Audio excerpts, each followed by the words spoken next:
Hello મિત્રો, મારી YouTube ચેનલમાં આપ સર્વનું હાર્દિક સ્વાગત છે।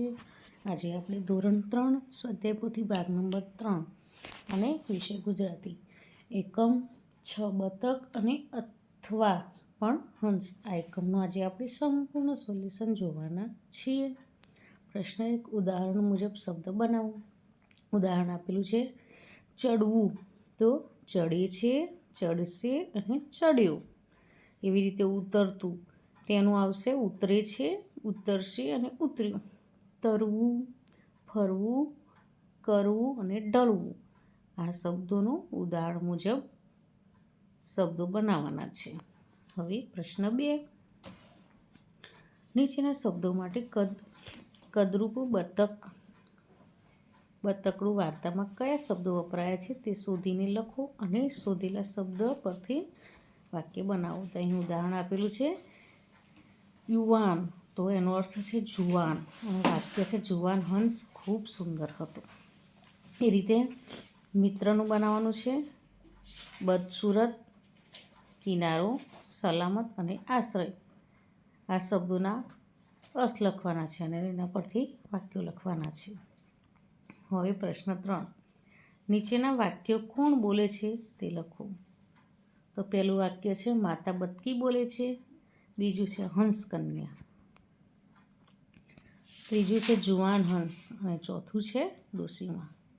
હવે પ્રશ્ન 4, પાઠ્યપુસ્તકના પાના નંબર 87 પર આપેલું ચિત્ર જોઈ સાચા વિધાનોની સામે ખરું અને ખોટા વિધાનની સામે ખોટાની નિશાની કરો।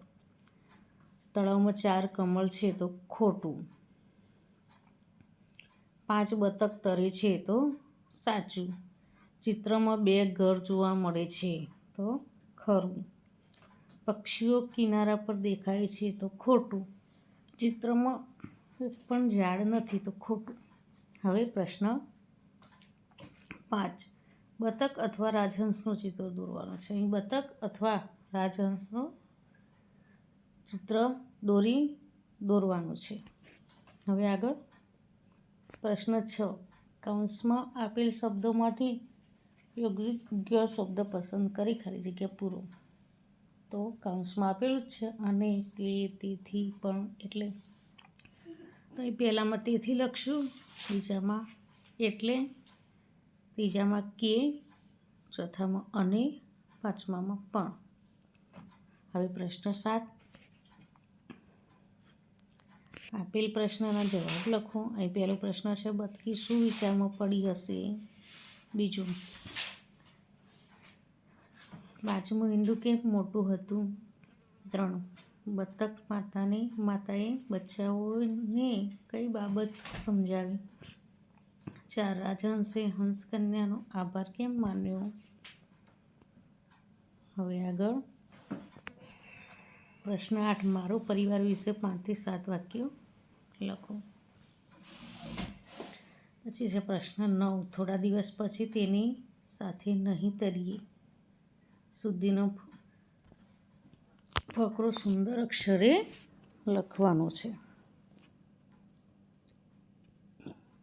તો મિત્રો, અહીં આ સ્વાધ્યાય પોથીનો વિડીયો પૂરો થાય છે। જો તમને આ વિડીયો ગમ્યો હોય તો લાઇક, શેર અને સબસ્ક્રાઈબ ચોક્કસથી કરજો, અને હા, જેને જરૂર હોય તેને શેર પણ કરજો। બાય।